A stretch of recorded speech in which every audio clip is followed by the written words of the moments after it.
దేవుని నామానికి మహిమ కలుగుగాక.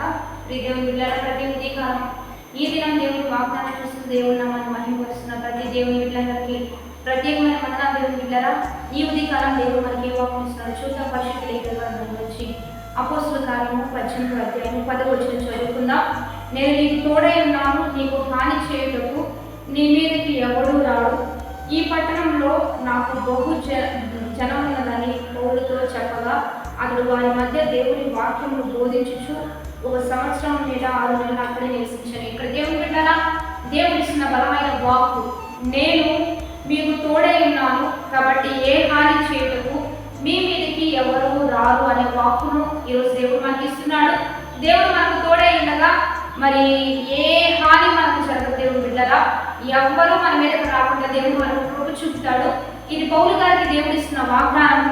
ఎందుకంటే పౌలు గారు అనేకులు బాగుపరుస్తూ, అనేకులను స్వస్థపరుస్తూ, అనేకులకు మేలు చేస్తూ, మంచి వాక్కులు ఇస్తూ ఉండగా మరి శత్రువులు అంటే వ్యతిరేకులు, మరి భక్తి లేని వారు, మరి వీరంతా కలిసి అతని మీదకి వ్యతిరేకంగా వస్తున్నప్పుడు దేవుడు మాట్లాడుతున్న వాక్కు, ఈ వాక్కు ఇచ్చింది మనుషులు కాదు. దేవుడు బిడ్డలారా, లేకపోతే సంఘంలో ఉన్నవారు కాదు, లేకపోతే గొప్పవారు కాదు, ఉన్నత పదవులు ఉన్నవారు కాదు, కానీ దేవాది దేవుడే ఈ వాక్కునిచ్చి బలపరుస్తున్నాడు.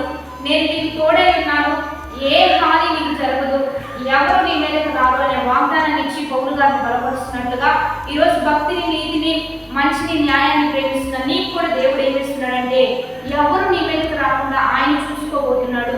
నీకు ఏ హాని కలగకుండా, అంటే నీకు వస్తున్న పోరాటాలు ఏవైనా, అది కుటుంబంలో అయినా, వ్యాపారంలోనైనా, నువ్వు చేసే ఉద్యోగంలోనైనా, సమాజంలోనైనా, ఎక్కడైనా నువ్వు ఉంటూ ఉన్నా, ఒకవేళ దేవుని బట్టి నేను ద్వేషిస్తున్నారేమో, నీతిని బట్టి నేను హింసిస్తున్నారేమో, మంచిని బట్టి మరి వారి పక్షాన నువ్వు ఉండట్లేదని నిన్ను హింస పెడుతున్నారేమో, అనేక రీతులుగా నిన్ను బాధిస్తున్నారేమో, కానీ దేవుడు ఇచ్చిన వాగ్దానం ఏంటంటే నేనే నీకు తోడై ఉండగా నీకు విరోధంగా రూపింపబడిన ఏ ఆయుధం వర్ధిల్లదని దేవుడే సెలవిస్తూ ఉండగా వారు నీ మీద పోరాడతారు, కానీ అది వారు జయింపలేరు అని దేవుడే సెలవిస్తూ ఉండగా ఈరోజు దేవుని బిడ్డ పోరాటాలు వస్తాయి, వ్యతిరేకతలు వస్తాయి, మాటలు వస్తాయి, నిందలు వస్తాయి, కానీ వాటన్నింటిలో దేవుడు నీకు తోడైంది నీకు విషయం ఇస్తూ ఉండగా వారందరినీ నీ పక్షపు వారుగా దేవుడు నీకు సహాయం చేస్తూ నేను ముందు కొనసాగుతూ ఉండగా నీవు ఉన్న పరిస్థితుల్లో ధైర్యంగా ముందుకు కొనసాగు, ఆత్మీయంగా బలమునందు ఎక్కడ పడిపోకుండా దేవుని వైపే చూస్తూ నీతిని అనుసరించి ముందుకు కొనసాగడానికి ప్రయత్నించు.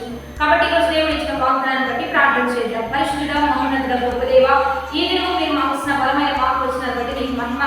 ఎంతమంది బిడ్డలకి ఈ వాగ్దానం ఇచ్చి మీరు బలపరుస్తున్నారు, ఈ వాక్కు వచ్చినారన్నీ బిడ్డల పట్ల రూఢీపరచని వారు ధైర్యంగా, విశ్వాస వీరులుగా, ఆత్మీయులుగా, మంచి ప్రార్థనాపరులుగా ముందుకు కొనసాగినట్లుగా కృప చూపించి నీ ఘనమైన నామాన్ని మహిమ తెచ్చుకోండి. బర్త్డేస్, మ్యారేజ్ చేస్తున్న వారికి దీవెనలు ఇవ్వండి. వారి ఉద్యోగాలు, వ్యాపారాలు, ప్రతి పరిస్థితుల్లో వారికి ఫలఫలితంగా, దీవెనకరంగా, ఉన్నతంగా ఉంచి ఈ నామాన్ని మహిమ తెచ్చుకోమని యేసునామం పేరిట అడిగి వేడుకొని ప్రార్థిస్తూ ఉన్నాము గొప్ప తండ్రి. ఆమేన్. మంచి లైక్, షేర్, కామెంట్ చేయండి. 15 మంది పంపించడం మర్చిపోదు. దేవుని బిడ్డలారా, 40 దిన ఉపవాస ఆరాధన జరుగుతున్నాయి. ఈరోజు 16వ ఉపవాస ఆరాధన మీరందరూ కలుసుకోండి. లైవ్ ఇస్తున్నామండి. ఇక్కడికి రాగలిగితే జేపీఎం మినిస్ట్రీస్ యొక్క చర్చి ప్రాంగణంలో, ఫ్యామిలీ పట్టణంలో ఈ ఆరాధన జరుగుతూ ఉంటాయి.